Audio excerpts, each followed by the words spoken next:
বিমানের টিকিট ভাড়া বোধহয় একটু বেশি, এটা চিপ করার জন্য ওরা একটা কাজ করতেছে, অনেকগুলো কাজ করে আসে, এবং স্টুডেন্টদেরকে ওইখানে পাঠানোর জন্য আরো বেশি আমি মনে করি টেকনোলজিতে করার জন্য ওদের যেই এখানে হার্ভার্ড টারভার্ড যা যা আছে, এমআই এদের চাইতে আমার মনে হয় অনেক বেশি আপনার কি বলে চীনের ওদের ইউনিভার্সিটির মান কোনো অংশে কমা না, তো সেখানে পাঠানো যাইতে পারে। মানে ইলিয়াস ধরেন যে মানে ইন্ডিয়ান দাসত্বের চেয়ে আমি মনে করি যে চীনের সাথে বন্ধুত্ব বা আমেরিকার সাথে বন্ধুত্ব অনেক বেশি গুরুত্বপূর্ণ হবে বাংলাদেশের জন্য। এবং আমরা যে চিকিৎসার জায়গাটা যেহেতু তারা জোর করে আমাদের চিকিৎসার যে অধিকার, এটা তো বিশ্বব্যাপী মানবাধিকারের অন্যতম একটা অংশ বিষয়, তাই না? সেটি যেহেতু তারা বন্ধ করেছে গারল একটা অ্যাটিটিউড করে একটা স্বৈরাচারী শাসককে রক্ষা করার নামে, মানে বিশ্বের সর্ববৃহৎ গণতন্ত্রের দাবিদার একটা দেশ, তো আমার মনে হয় যে আমাদের ওই চিকিৎসার জায়গাটায় আমরা চীনের দিকেই থাকি, পাকিস্তানের দিকে যাই প্রয়োজনে। আর আমাদের দেশে তামিম ইকবালের চিকিৎসার পরে আসলে চিকিৎসকদের প্রতি অন্যরকম একটা আস্থা বেড়ে গেছে না কনক, মানে আমাদের তো কিছু চিকিৎসার প্রবলেম আছে, এটা আমাদেরকে স্বীকার করতে হবে। বিং এ ডক্টর, এটা আমি সবসময় আত্মসমালোচনা হিসেবেই দেখি। হ্যাঁ, কিন্তু বাংলাদেশের চিকিৎসা ব্যবস্থাকে ঢেলে সাজাতে বড় জোর খুব বেশি হলে, মানে বাংলাদেশের থেকে যাবে না তো কোথাও, বরং বাংলাদেশে আসবে চিকিৎসা করতে। এটা করতে হলে বড় জোর 10 বছর সময় লাগবে। মানে ধরেন আমি যদি দেশে যাই 10 বছর যদি কাজ করতে, সরকারে থাকতে হবে না, সরকারে থাকার দরকার নেই, সরকারের বাইরে থেকে যদি আমি 10 বছর কাজ করতে পারি না, বাংলাদেশের হেলথ সিস্টেম একদম পুরো পাল্টায় দেওয়া সম্ভব। হ্যাঁ, এবং বাংলাদেশের মানুষজন বাইরে থেকে চিকিৎসা করতে আসবে। সমস্যাটা কোথায় হয় আসলে, মানে আমি বলি, মানে বিং এ ডক্টর, আমি আসলে এই জায়গাটা ডাক্তারদেরকেও আমি বলবো এটাকে করার জন্য, এটাকে হৃদয়ের সাথে উপলব্ধি করার জন্য। হ্যাঁ, একজন মানুষ যখন চিকিৎসকের কাছে আসে, সে ভয়ানক অসহায় হয়ে আসে, এবং এই সময় সে চায় চিকিৎসক আমার কথা শুনবে। অনেক কথা আছে যেটা বলে, যেটা হয়তো শোনার দরকার নাই, আমার অ্যাজ এ ডক্টর আমার হয়তো শোনার দরকার নাই, প্রাসঙ্গিক না, কিন্তু সে কথা বলতে চায়, শোনাতে চায়। হ্যাঁ, এই কথাটা শুনতে হবে, সময় গেলেও শুনতে হবে। হ্যাঁ, এবং আমি প্র্যাকটিস করি না, কিন্তু আমি যদি প্র্যাকটিস করতাম তাহলে আমি কি করতাম, আমি পেশেন্টের সব কথা বলা শেষ হয়ে গেলেও আমি বলতাম, আর কোনো সমস্যা আছে, আর কিছু বলবেন, আর কিছু? হ্যাঁ, এইরকম করে আমি শুনে নিতাম একদম শেষ পর্যায় পর্যন্ত।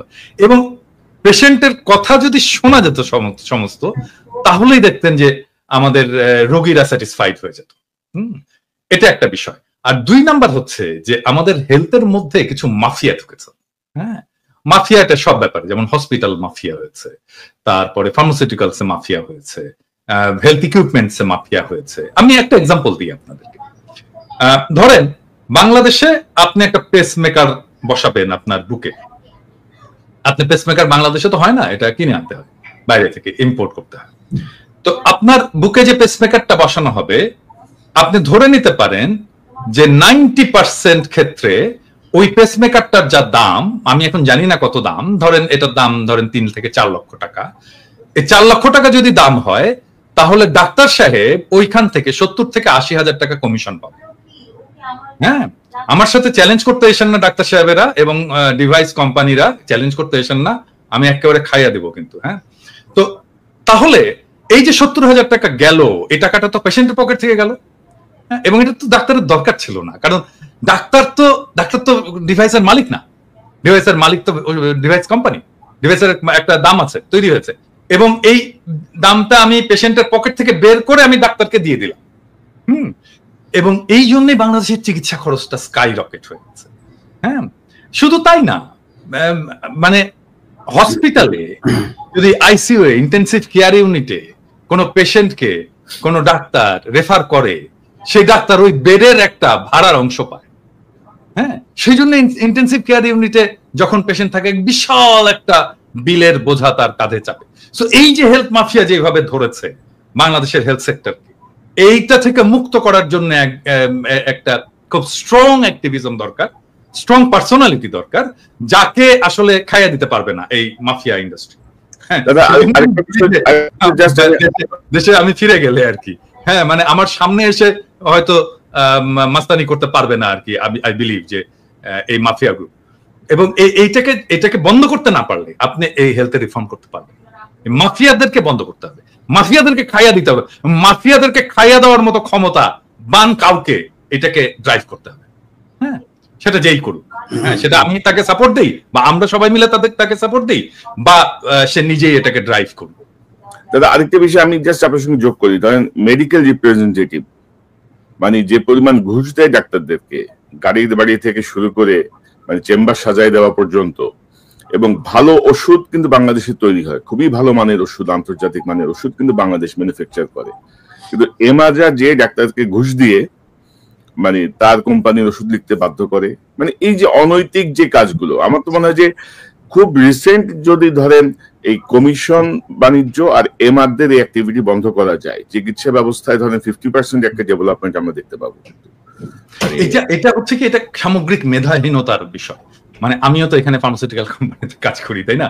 মানে আমাদেরকেও ডাক্তারদের কাছে যেতে হয়, আমাদেরও রিপ্রেজেন্টেটিভরা ডাক্তারদের কাছে যায়, এবং এখানে যে ধরনের রুলস এবং রেগুলেশন আছে, মানে অনেক ডাক্তার ধরেন আমার সাথে মিট করলেন, হ্যাঁ, কথা বলবে বা বললেন যে তোমার সাথে এই টাইমে আমি মিট করি, আমাকে অফিস থেকে রেঞ্জ দেওয়া আছে আমি ঠিক কত টাকা খরচা করতে পারবো ওনাকে চা কফি খাওয়ানোর জন্য, হ্যাঁ, বা আমি ওনাকে কি গিফট দিতে পারবো, এটা টাকায় অঙ্কে ইয়ে করা আছে, এবং আমাকে এটা এসে ডিক্লেয়ার করতে হয় যে আমি এটা দিয়েছি ওনাকে, আমি ওনাকে এই রেস্টুরেন্টে খাইয়েছি, এই যে এত বিল, এবং এটার দাম জানেন, আমি বলি দুজনকেই বলি আর কি, মানে এটা লাঞ্চ যদি করাতে হয় তাহলে এটা 18 ইউরোর বেশি না। 18 ইউরোতে লাঞ্চ হয় কোনো ইউরোপে? হয় না তো, ভালো লাঞ্চ তো হয় না, তাই না?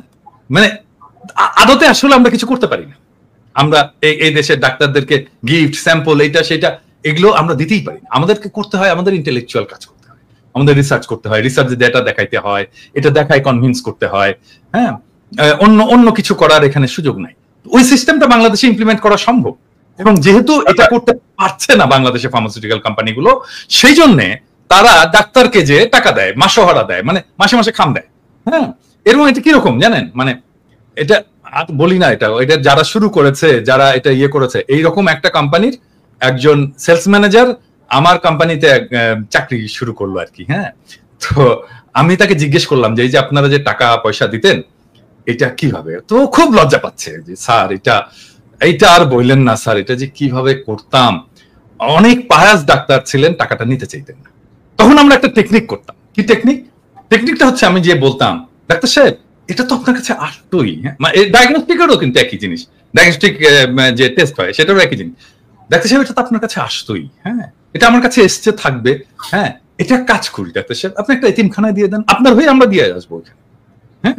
তো এরকম 3-4 মাস চলতো আর কি। ডাক্তার সাহেব এতিমখানায় দিয়েছে এই যে রশিদ, ডাক্তার সাহেব এতিমখানায় দিয়েছে এই যে রশিদ, ডাক্তার সাহেব এতিমখানায় দিয়েছে এই যে রশিদ, ওনারা খুব খুশি। 4র্থ মাসে এসে বলতো ডাক্তার সাহেব আপনি দিয়ে দিন এই যে রাখেন, বুঝতে পারছেন? মানে এই যে শিফট, এই যে আস্তে আস্তে আস্তে আস্তে আস্তে আস্তে তাকে সেন্সিটাইজ করে শিফট করে তাকে করাপ্ট করে ফেলা, এই করাপ্ট প্র্যাকটিসের মধ্যে ঢুকিয়ে ফেলা, এটা করেছে বাংলাদেশের ইন্ডাস্ট্রি, এই হেলথ ইন্ডাস্ট্রি।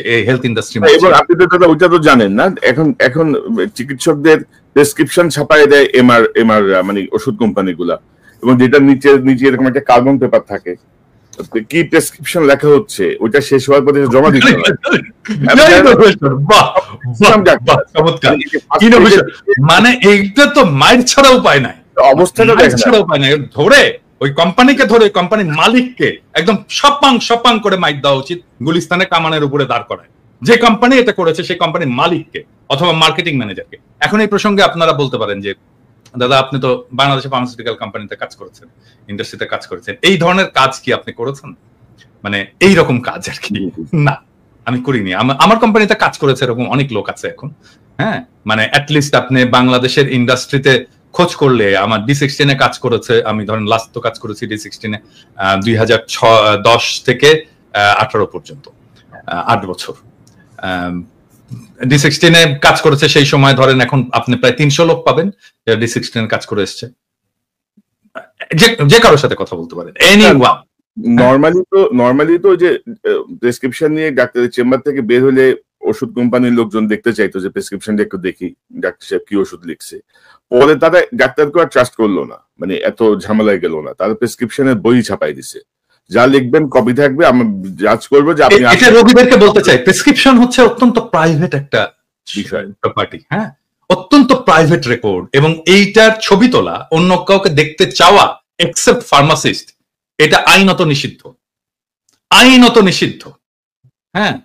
এবং এই আইনটাকে এনফোর্স করতে হবে, এটা বাংলাদেশ সরকারকেই করতে হবে, স্বাস্থ্য মন্ত্রণালয়কেই করতে হবে এটা, হ্যাঁ। এবং এই মাফিয়াদেরকে যদি এখনই চেক না করা যায়, তাহলে এটা পরে এত বড় মাফিয়া হয়ে যাবে যে কেউ এটা সামনে আর দাঁড়াতে পারবে না।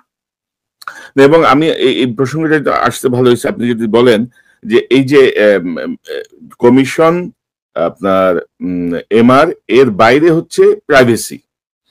মানে আপনি দেখেন যে আমাদের যে সাবেক উপদেষ্টা নাহিদ ইসলাম সিলেটে একটা হসপিটালে পায়ে ব্যথা পেয়ে চিকিৎসা নিল, আমি মানে একটু পরেই দেখলাম যে হসপিটাল কর্তৃপক্ষ তার এই যে প্রেসক্রিপশন থেকে শুরু করে এক্স-রে রিপোর্ট পর্যন্ত সব পাবলিক করে দিছে।